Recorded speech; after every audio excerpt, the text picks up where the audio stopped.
సమస్యల పరిష్కారం కోరుతూ సూర్యాపేటలో ఆశా వర్కర్లు ఆందోళనకు దిగారు. నల్ల బ్యాడ్జీలతో ర్యాలీ, మానవహారం నిర్వహించారు. ఈ కార్యక్రమానికి జిల్లా వ్యాప్తంగా తరలి వచ్చిన వందలాదిగా ఆశా వర్కర్లు ప్రధాన వీధుల మీదుగా నిరసన ర్యాలీని కొనసాగించారు.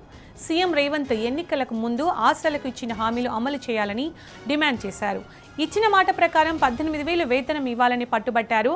తమకు ఇచ్చిన హామీలు అమలయ్యే వరకు నిరసన ఆపేది లేదని, ఆందోళనను విడతల వారీగా ఉధృతం చేస్తామని ఆశాలు హెచ్చరించారు.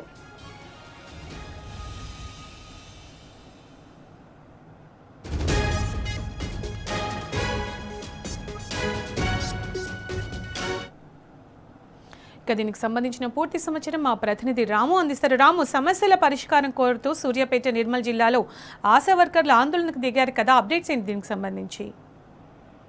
ఈరోజు ఉమ్మడి నల్గొండ జిల్లా వ్యాప్తంగా ఆశా కార్యకర్తలు నల్ల బాధ్యులతో నిరసన కార్యక్రమాలు దిగారు. ఈ నెల 21న చెలో అసెంబ్లీ కార్యక్రమానికి పిలిపించిన నేపథ్యంలో ఎక్కడికక్కడ కూడా పోలీసులు అక్రమ అరెస్టులు చేస్తూ, నిర్బంధాలు చేస్తూ తమను గాయపరిచారంటూ వాళ్ళందరూ కూడా కన్నీరు మున్నీరు వినిపిస్తూ సూర్యాపేట జిల్లా కేంద్రంలో పెద్ద ఎత్తున నల్ల బ్యాడ్జీలతో నిరసన కార్యక్రమం కూడా దిగడం జరిగింది. ఎన్నికల హామీలో భాగంగా మేనిఫెస్టోలు కూడా పెట్టారు. ఆశా కార్యకర్తలను ఆదుకుంటాం, వారికి ఉద్యోగ భద్రత కల్పిస్తాం, 18,000 రూపాయల వేతనాన్ని కూడా ఇస్తామని రేవంత్ రెడ్డి మాటిచ్చారు. ఆయనకు అనుగుణంగానే తామంతా కూడా పనిచేశాం. అయినప్పటికీ కూడా 2.5 సంవత్సరాలుగా నానబెడతా ఉన్నారు. ఎలాంటి ముందడుగు పడట్లేదు. తమ సమస్యల పరిష్కారానికి ఎలాంటి కమిటీ కూడా వేయట్లేదంటూ కూడా వాళ్ళు పెద్ద ఎత్తున కూడా ఆగ్రహం వ్యక్తం చేస్తూ ఉన్నారు. సీతక్క అప్పుడున్నటువంటి ప్రతిపక్ష పార్టీ నేతగా చాలా రకాలుగా మమ్మల్ని మభ్యపెట్టారు.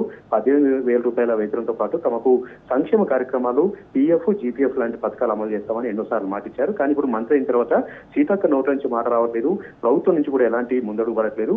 దీంతో తమంతో కూడా 9,000 రూపాయల చాలీచాలని జీతంతో తమంతో కూడా ఇబ్బంది పడుతున్నామంటూ కూడా ఆశా కార్యకర్తలు వాపోతున్నారు. ఇప్పటికైనా సరే ఇచ్చినటువంటి మాట నేర్చుకుంటూ తమ హామీలన్నింటినీ కూడా నెరవేర్చాలని వాళ్ళు డిమాండ్ చేస్తున్నారు. Sunitha, thank you Ramu.